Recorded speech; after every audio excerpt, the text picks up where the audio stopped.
Shalom e bem-vindos a Via Rapta Israel, uma frase do hebreu que significa amarás a Israel. Esperamos que vocês fiquem conosco porque nosso professor Dr. Baruch vai compartilhar um estudo expositivo da Bíblia. Dr. Baruch é professor titular no Instituto Zera Avraham, com sede em Israel. Ainda que todas as aulas no Instituto são dadas em hebraico, o Dr. Baruch fica feliz em compartilhar este estudo semanal com dublagem em português. Para mais informações sobre nosso trabalho em Israel, visite nosso site amarasaisrael.org. Fiquem agora com o Dr. Baruch e a aula de hoje.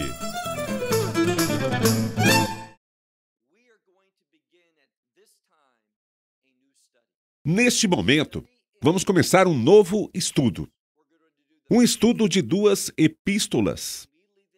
Vamos fazer a primeira e logo em seguida passaremos para a segunda epístola.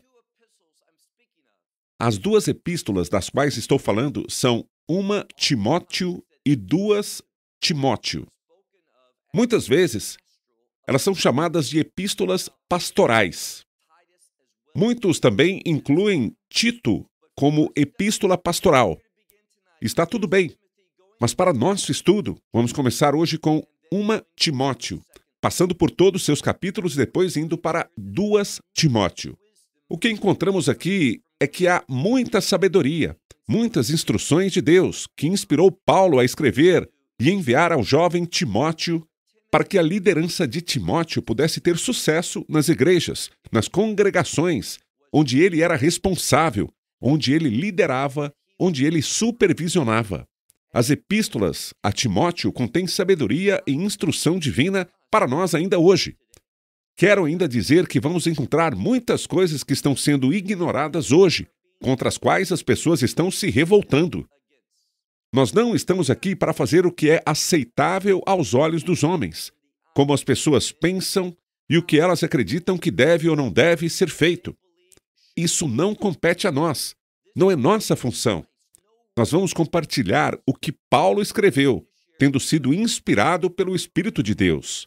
Daremos instruções que são biblicamente sólidas, independentemente de serem apreciadas, aceitas, praticadas ou de acreditarem nelas. Essa não é nossa responsabilidade. A nossa responsabilidade é apresentar a verdade, é compartilhar instruções adequadas e então encorajar as pessoas a aplicarem esses princípios nas igrejas onde congregam. Não para serem passivos, nem serem tolerantes, mas sim serem pessoas que têm, de fato, disposição para a verdade. Quero deixar isso bem claro. Nós somos chamados a sermos pessoas que praticam a verdade de Deus. Não fique ocioso em sua igreja. Ao contrário, seja alguém que defende a verdade. É isso que todo discípulo, que o verdadeiro discípulo é chamado a fazer. Dito isso, eu te convido a pegar sua Bíblia e acompanhar comigo. Abra na primeira epístola de Paulo a Timóteo, no capítulo 1. Nesse estudo de hoje, vamos fazer os primeiros 11 versículos, começando no versículo 1. Paulo, apóstolo. Paulo aceitou seu chamamento para ser apóstolo. E isso é muito importante. Ele diz que é alguém enviado pelo próprio Messias para cumprir o propósito de nosso Senhor e Salvador, para ser usado num papel único, como um apóstolo. Uma posição muito importante, tendo sido enviado pelo Messias, com a verdade do Messias e com o propósito do Messias. Então, repetindo, Paulo, apóstolo de Yeshua, o Messias, segundo o mandado de Deus, nosso Salvador. A pergunta que precisamos fazer é: será que é interessante que Paulo fale sobre o Messias e sobre Deus, o Pai, como ele falou de Yeshua aqui, o nosso Salvador? Nós precisamos lembrar que fomos salvos. E a forma como recebemos a salvação deve impactar tudo, pois fomos salvos pelo único Salvador. Nós devemos entender que Ele é o Senhor e, portanto, devemos nos submeter às suas instruções. Se fomos salvos por Ele, vamos querer servi-lo, obedecê-lo. Vamos repetir o versículo 1. Paulo, apóstolo de Yeshua, o Messias, segundo o mandado de Deus, nosso Salvador. Tudo isso nos diz que era o plano de Deus. Era seu propósito trazer a salvação. Somente quando abraçamos os propósitos de Deus, que nos submetemos ao seu plano de salvação. Ele nos salvou com um propósito. Essa experiência de salvação é uma ordem, e precisamos estar interessados no que implica essa ordem. É isso que Paulo revelará nesta epístola. Vamos agora para o capítulo 1, versículo 2. Está escrito: a Timóteo. Depois temos uma palavra que significa verdadeiro, ou genuíno, autêntico. Então Paulo está falando com Timóteo. Ele está escrevendo esta epístola principalmente para ele, que é seu filho verdadeiro. Quando diz filho verdadeiro, ele está falando na fé. Não é um filho biológico, mas é verdadeiramente um filho dele na fé. Eles compartilham isso. Eles são um no mesmo compromisso com a verdade de Deus. Literalmente está escrito assim: a Timóteo, uma criança verdadeira, ou genuína, na fé. Eu mencionei criança porque esta palavra está no gênero neutro. É a palavra teknion, que corresponde à criança e enfatiza uma relação e também grande carinho, grande amor. Assim, Paulo escolhe uma palavra. Não era literalmente a palavra filho, mas por Timóteo ser homem, esta criança seria um filho. Mas ele escolhe uma palavra que evidencia uma criança dentro de um relacionamento familiar. Então, ele está falando e enfatizando esse relacionamento que ele tem com Timóteo. Que Timóteo é um verdadeiro discípulo, um verdadeiro filho de Paulo. E isso o leva a essa relação de afeto próximo. Depois ele diz na segunda parte do versículo 2: graça, misericórdia e paz de Deus. É isso que Deus nos oferece. Ele nos oferece a graça, que nos faz ser recebedores da misericórdia de Deus. E pela graça e misericórdia podemos ter paz com Deus. Mas tudo isso veio de Deus, nosso Pai, e de Yeshua, o Messias. E diz no final: nosso Senhor. Por 2 vezes, nós percebemos uma coisa. Por 2 vezes, nós vemos que o Messias, nesta passagem, é chamado de Senhor. E essa palavra tem sérias implicações. O fato de que ele não é só o Messias, mas ele também é nosso Senhor. Ele é o Senhor de tudo. Portanto, para entrar neste relacionamento com ele, nós nos tornamos seus servos. Não é muito forte dizer a palavra escravo. Nós somos chamados a estar totalmente submissos, a nos sujeitar ao seu senhorio em nossa vida. Então, isso é algo que destacamos assim que Paulo abre esta epístola.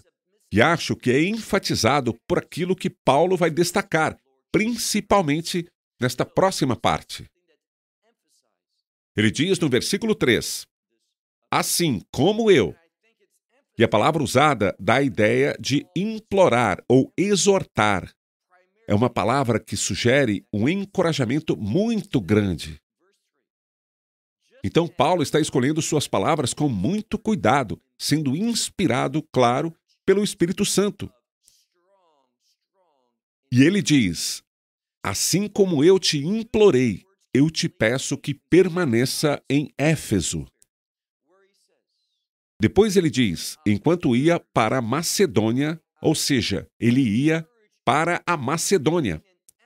Paulo instruiu, exortou Timóteo a ficar lá, em Éfeso, para colocar as coisas em ordem enquanto ele continuava por toda a Macedônia. Prosseguindo, ele diz, para quê? E a implicação aqui é, para que você ensine, pois se trata de uma instrução de advertência, que você os alerte, que você os oriente. Depois ele fala, de forma que qualquer pessoa que esteja fazendo algo, ou seja, ensinando outras, isto é, outras doutrinas. Então, Paulo diz logo de cara, Timóteo, assim como eu te pedi, eu te implorei que você ficasse em Éfeso, enquanto eu continuava para que algo acontecesse. E o que seria isso? Que haveria uma advertência dura e severa para aquelas pessoas, fossem quem fossem, que estavam ensinando doutrinas que eram contrárias à verdade das Escrituras, à revelação que Deus deu aos apóstolos, a verdade bíblica. Então, essa é a base de tudo. Eu acredito que tudo isso é muito oportuno, porque sabemos que, à medida que nos aproximamos dos últimos dias, que haverá apostasia, haverá doutrinas erradas sendo ensinadas dentro das igrejas locais, dentro das pessoas de fé. Isso fará com que aqueles que não forem verdadeiros crentes se afastem. Mas isso também vai trazer desunião, vai trazer confusão, vai trazer conflito. E Paulo está dizendo, não se afaste deste conflito, mas lute contra ele. Ele os exorta a colocar as coisas em ordem contra qualquer pessoa que esteja ensinando. O que ele simplesmente diz aqui é ensinando outras. E isso quer dizer outras doutrinas, outras teologias. Então ele diz, olhe agora para o versículo 4. Mas não dê ouvidos. Não preste atenção. É o que literalmente quer dizer, não dê atenção a mitos e a genealogias intermináveis. Esses mitos seriam entendidos também como lendas. Veja só o que ele está dizendo. E isso é tão relevante. Há movimentos, como na nova reforma apostólica, onde as pessoas fazem parte de movimentos que enfatizam as expressões espirituais que as pessoas estão tendo. Então, elas destacam o que as pessoas estão experimentando, o que elas estão dizendo, ao invés de destacar a palavra de Deus. O problema é que, muitas vezes, os chamados testemunhos são falsos. Um bom exemplo de fórum aberto para isso é um programa chamado É Sobrenatural, que fala sobre algumas pessoas que foram transportadas para o céu por um portal que não foi descoberto. Um portal que leva ao sobrenatural e coisas do tipo. Essas pessoas que aparecem lá, quase sem exceção, eu digo quase, não sei de nenhuma exceção, mas terei cuidado. Quase sem exceção, essas pessoas são falsas. Elas compartilham coisas que não são biblicamente corretas. Eles inventam coisas para chamar atenção, para sensacionalizar. O que Paulo está dizendo aqui é que a ênfase deveria estar na doutrina e não na experiência. Esse é o problema. Hoje a ênfase está na experiência e não nas doutrinas. Agora, Paulo fala sobre esses mitos. Isso seria material lendário. Esses testemunhos do programa É Sobrenatural, que não se baseiam na verdade das Escrituras, nem nas genealogias. Bem, essas não são as genealogias das Escrituras. As genealogias nas Escrituras são boas. Elas devem ser estudadas. Elas vêm com informações que precisamos entender. Mas ele está falando sobre outras genealogias, fora da Bíblia, que têm a responsabilidade principal de exaltar alguém, de lhes dar uma linhagem, de lhes criar um vínculo. Muitas vezes, as genealogias eram usadas para propósitos diferentes do que hoje, frequentemente, nós não estamos familiarizados de forma alguma com essas genealogias estavam sendo usadas. Como também na literatura rabínica. É a isso que a palavra mitos se refere aqui muitas vezes. Repetindo, Paulo diz, Fique longe, não dê ouvidos a essas lendas, a esses mitos, a essas intermináveis genealogias o que elas fazem? Que causam. É isso que elas fazem. Elas vêm à tona, elas surgem. A palavra que vem a seguir é procurando coisas. E ela literalmente se refere a disputas. Elas, as lendas, os mitos, buscam mais diálogo. Elas fazem surgir dúvidas, que fazem surgir aquilo que é incerto. E se essas coisas são incertas, as pessoas podem simplesmente falar sobre elas e falar sobre elas. Em vez disso, elas produzem discussões que são intermináveis, que não têm respostas verdadeiras para elas. Ao invés, ele fala daquilo que é edificante, daquilo que traz uma direção adequada de Deus na vida das pessoas.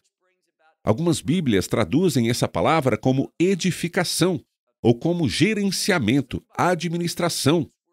O que ela está simplesmente dizendo é que, quando nos afastamos da verdade de Deus, das doutrinas da Bíblia, o que acontece é que isso traz desunião, isso traz confusão, isso cria uma situação em que as pessoas só falam o que está em suas mentes. E muitas vezes, suas mentes não estão enraizadas na Escritura. Em vez de trazerem uma experiência onde a administração, a gestão, a edificação de Deus está sendo ressaltada e experimentada pela família de Deus. Vamos ler mais uma vez. Não dê ouvidos a estes mitos e genealogias sem fim, que trazem à tona intermináveis disputas ao invés.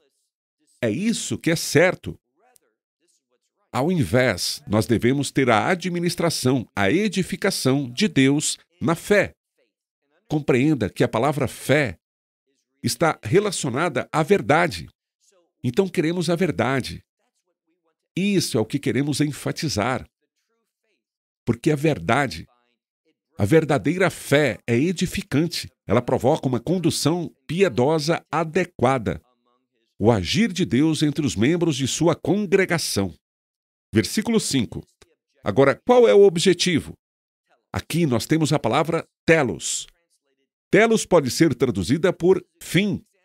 E este é um ótimo exemplo, pois a maioria das Bíblias não traz essa palavra como fim, mas sim, elas usam a palavra propósito.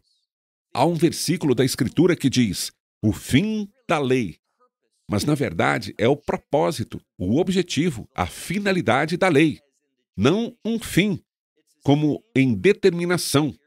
É a mesma palavra que é usada aqui onde está escrito, mas o propósito dessa instrução, esta é uma declaração justa. O propósito da instrução piedosa, é o amor. Isso é bem significativo porque, biblicamente, a palavra amor se refere aos mandamentos de Deus. O Messias ensinou, se você me ama, você guardará meus mandamentos. Nós sabemos que os 2 primeiros mandamentos têm importância, não pela ordem, mas a importância que o Messias deu foi ame o Senhor, seu Deus, como dizemos no Shema, de todo o seu coração, de toda a sua alma e com toda a sua essência. E também o segundo se parece com ele, ame a seu próximo. Então o amor é a expressão da verdade aberta em nossa vida quando nos submetemos à justiça de Deus. E quando caminharmos em retidão, estaremos expressando o amor. Então, aqui ele diz, olhe novamente para o versículo 5.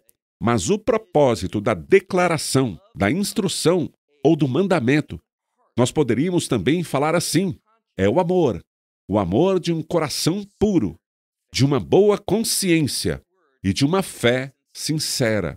No termo final, fé sincera, a palavra sincera é muito importante. Nós fazemos as coisas com sinceridade, porque nós realmente acreditamos que isso seja certo, que seja apropriado, que seja a coisa correta a fazer e queremos fazer o que é certo, porque é certo, não por causa do que vamos receber, não por causa de como Deus vai responder a nós pessoalmente, de alguma forma, da maneira que queremos. Nós fazemos assim e confiamos que Deus agirá de maneira edificante para edificar os outros também. Nós queremos essa edificação piedosa. É isso que Paulo está instruindo Timóteo aqui.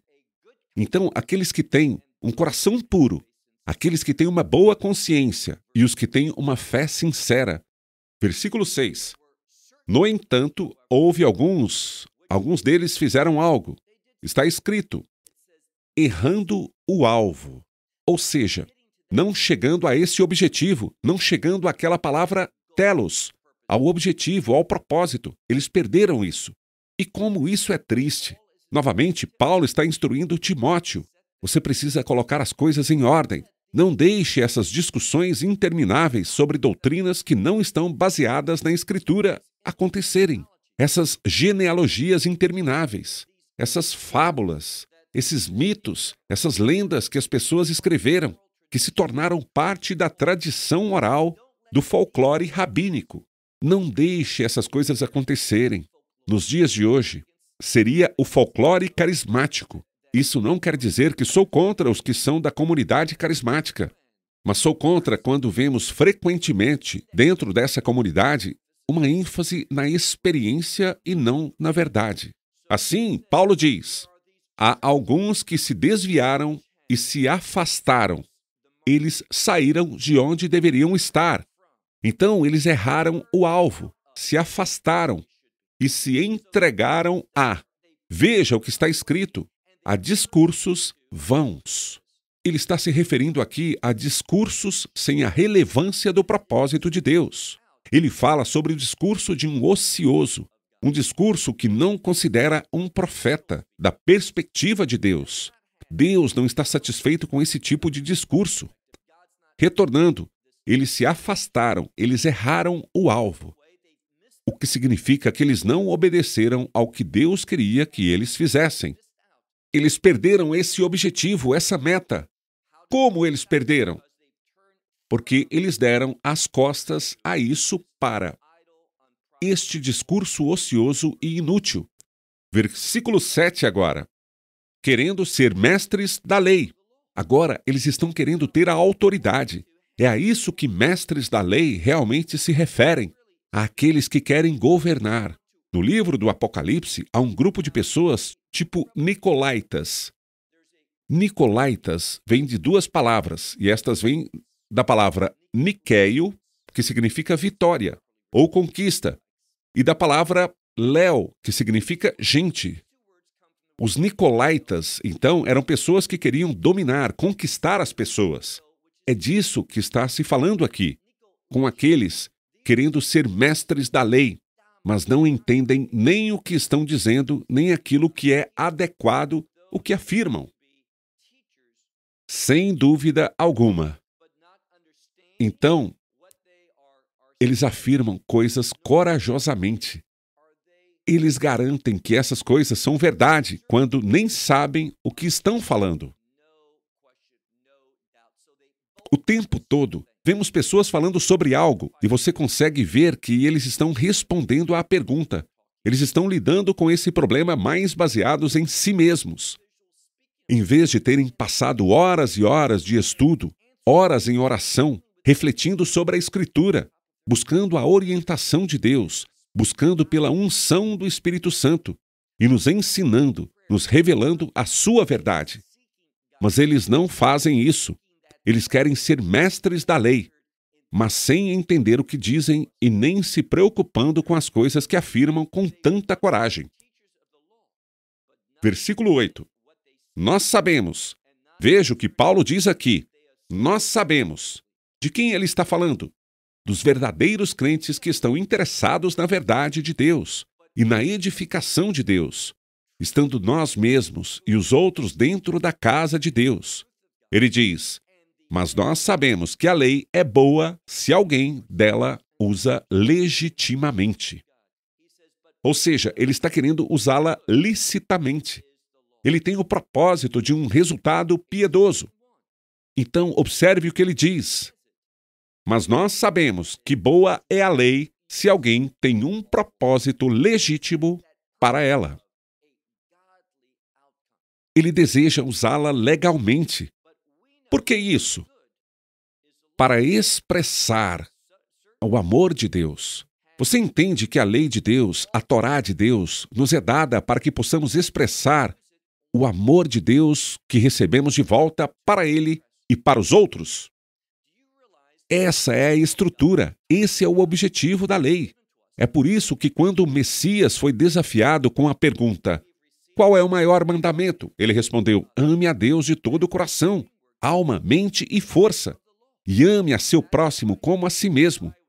A lei nos ensina como comprovar o amor de Deus em nós para os outros e de volta ao próprio Deus. Ele diz no versículo 9: sabendo disso, que para um justo a lei não foi estabelecida. Em outras traduções, nós vemos que a lei não foi feita ou dada, mas a palavra significa estabelecer. Ela não foi prorrogada, não foi estabelecida. É disso que ele está falando aqui.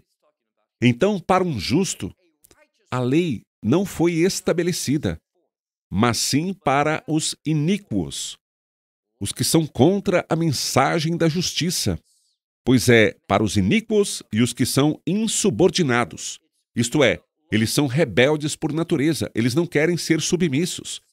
Então, a lei é para os iníquos e os que são insubordinados, os ímpios e pecadores, os que são impuros e profanos, assassinos de pais e assassinos de mães e para outros, que matam pessoas, assassinos. Agora, observe aqui que, no final, temos 3 palavras diferentes que se relacionam com assassinato, ou tirar vidas. O que isso nos diz é: quando estou falando sobre mim mesmo, quero utilizar objetos religiosos, a lei de Deus, por exemplo, para me exaltar. Estou querendo ter a autoridade, estou querendo dominar os outros. Quando temos esse tipo de mentalidade, nos colocamos numa posição onde estamos a apenas um passo de um assassinato. Agora, sabemos o que o Messias ensinou. Se você tem malícia em seu coração por alguém, se você odeia essa pessoa, espiritualmente você é um assassino. Este é um aviso de que esse tipo de comportamento atende a uma condição espiritual de assassinato. Mas reforço que o que isso faz é colocar você em uma condição de você poder tirar a vida. Há tantas pessoas que infelizmente cometeram assassinato e depois do ocorrido, elas ficaram chocadas com seu comportamento. Elas não conseguem acreditar que fizeram aquilo. Por quê? Porque elas seguiram um movimento, deixando de amar, de estarem preocupadas com a outra pessoa, querendo ser uma bênção para ela. Elas se afastaram disso e elas podem até nunca ter querido fazer isso. E agora estão pensando em si mesmas. E para conseguir o que elas querem, elas sabem que têm que dominar os outros, querem ter autoridade sobre eles, querem manipulá-los para atingir seus propósitos. Quando alguém não se submete a elas, elas ficam com raiva, sentem uma maldade. E preste atenção, essa malícia, esses sentimentos nos levam a atos de violência que podem acabar da morte de alguém. Esse assassinato dos pais é provavelmente uma referência ao que vemos no livro de Deuteronômio e àquela lei que fala sobre Ben-Sorer, um jovem irredutível, absolutamente rebelde, que é uma ameaça para sua família e para a sociedade. Ele fala sobre esse tipo de pessoas. Agora veja o versículo 10. A lei foi dada para essas pessoas manifestarem sua pecaminosidade a elas, pois elas não estão certas, existe um problema, elas precisam de cura, elas precisam de salvação. Da mesma forma, no versículo 10, para os que são sexualmente imorais. Depois temos uma palavra. Alguns meses atrás, fiz uma pregação especial sobre a homossexualidade. Houve muitas reações sobre a minha mensagem, especialmente por e-mails. Vi que as pessoas seguem o que leem. Elas não olham com profundidade. A palavra aqui é homossexual e as pessoas dizem: "Ah, essa não é a palavra homossexual, essa palavra não está na Bíblia." Mas nós temos duas palavras aqui. Nós temos a palavra que significa homem, não uma mulher, mas um homem. Depois, a segunda parte desta palavra corresponde a uma palavra que tem a ver com deitar-se, com ocupar uma cama. Então, trata-se de uma expressão idiomática que fala sobre um homem ter um parceiro de cama, homem, que se deita com outro homem. É disso que estamos falando aqui. E nós chamaríamos isso simplesmente de os homossexuais. E essa palavra se liga à imoralidade sexual, com esse conceito de homossexualidade. Mas também há outras formas desse comportamento decadente. E a homossexualidade é um deles. Contudo, as pessoas podem dizer: "Eu não acredito na Bíblia, eu não quero seguir a Bíblia." A prerrogativa é delas, mas não se pode dizer que, se elas fizerem um estudo dessas palavras e olharem para elas de perto, elas não podem dizer que esta palavra não se refere a um homossexual. No caso aqui é homossexualidade. Depois o texto fala de alguém que toma posse de alguém. Acredito que na maioria das Bíblias fala sobre isso como para os sequestradores. Está no plural, para os mentirosos. E os que juram falsamente, que falam aquilo que querem e não falam ou não são sensíveis à verdade. Paulo continua: "E os que são contrários à sã doutrina, que estabelecem para si ou a qualquer outro tipo de pessoa que se opõe ao ensino sadio." Acho muito significativo que aqui Paulo esteja começando a escrever para Timóteo esta epístola que diz a ele que tudo isso é vital para você ter uma igreja próspera, para que haja uma assembleia local vitoriosa da igreja que você preside, que cuida, que supervisiona. O que ele está dizendo aqui? Ele está dizendo o quanto precisamos ser cuidadosos com mentiras, doutrinas que não se baseiam na palavra de Deus, entrando na família de Deus, na casa de Deus, na igreja onde vamos. Hoje, baseado em minha experiência, não apenas no único local ou em alguns locais, mas em todo o mundo, vemos que Satanás está tendo muita sorte em fazer com que muitas doutrinas perigosas, inverdades, que são contra a verdade da Escritura, sejam ouvidas, sejam aceitas, sejam praticadas, sejam ensinadas em muitas congregações. E no final, Paulo diz: "E se há alguém que é contra, que tem algo mais que a sã doutrina," do que ele está falando? Da Torá. A palavra Torá pode significar instrução, a lei é a instrução. E Paulo conclui essa parte, veja agora no versículo 11, conforme o Evangelho da Glória. Quando estava estudando, preparando esse material, vi que o autor, ao comentar sobre esta passagem, diz: "Como é original, inesperado para Paulo agora, depois de dizer o que disse, falar sobre o Evangelho da Glória." A mensagem é que todas essas coisas atacam o Evangelho de Deus. Agora, aqui está o que muitas pessoas querem fazer. Quando alguém diz assim, este alguém está sendo usado pelo inimigo. Agora eu percebo que Paulo diz: "Eu vim até você, não desejando nada além do Messias crucificado, morto." Mas ele queria enfatizar isso. Era isso que ele queria fazer com que as pessoas fossem redimidas, que entendessem quem é o Messias, o que o Messias fez. Mas, obviamente, quando você olha o que Paulo escreveu, ele escreveu muito bem sobre o discipulado, sobre doutrinas, como vamos encontrar nesta primeira epístola de Timóteo. Então, não é simplesmente: "Eu vou só ensinar o Evangelho, eu não vou me preocupar com qualquer outra coisa."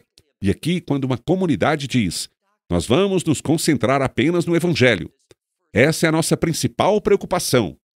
Se as pessoas creem no Evangelho, elas dizem: "Sim, isso é uma coisa boa, o Evangelho é bom, então vamos abraçá-las." E tudo mais que elas disserem Pode até ser que nós não concordemos, mas tudo bem, isso é muito perigoso. Esse é um ataque contra o Evangelho da Glória. Você não verá a glória sendo manifestada quando você adotar essa abordagem. É isso que Paulo está revelando aqui. Olhe no nosso último versículo, o versículo 11. Conforme o Evangelho da Glória de Deus, bem-aventurado que me foi confiado. A palavra confiado é a mesma palavra para fé, como em eu fui feito para ser fiel a este Evangelho de glória. A última coisa que quero dizer é, por que o Evangelho da glória? Porque quando o Evangelho é aceito, ele coloca a pessoa numa posição para se tornar um instrumento por seu comportamento. Não apenas recebendo, aceitando o Evangelho, mas quando essa pessoa amadurece no Evangelho, ou seja, quando ela é salva, ela se torna regenerada. Esse é o processo. Quando ela se torna uma nova criatura, não é o processo que se torna aquela nova criatura, mas demonstra que o fato de ela ser a nova criatura é um sinal muito importante. Alguém é salvo, o Espírito entra naquela pessoa, ela se torna uma nova criatura. Isso acontece instantaneamente.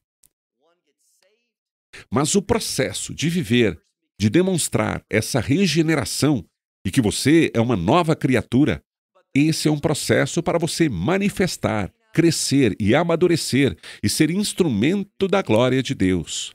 O que Paulo está dizendo é, a mim foi confiado, eu sou fiel ao propósito de ver a glória de Deus manifestada nas pessoas. Mas quando tratamos sobre nós mesmos, quando nos concentramos em mitos e lendas, quando contestamos coisas que não são do reino bíblico, quando colocamos isso em destaque, você vai ver o que Paulo falou mais tarde. Que são todos esses tipos de comportamentos que são contra a lei de Deus. É para isso que serve a lei. Trazer tudo isso à submissão, provocando uma mudança para que a glória de Deus possa ser manifestada. Bom, acho que vou parar por aqui. Esta epístola que nós começamos a estudar vai nos desafiar. Nós veremos muitas coisas que estão sendo violadas hoje na maioria das igrejas. Estão sendo ignoradas, são desconhecidas ou não consideradas importantes. E quando dizemos, mas essas coisas não são importantes, não vou tratar sobre elas, não vou forçá-las, não vou exigir que essas coisas sejam seguidas. O que estamos fazendo é convidando a influência demoníaca para a casa de Deus.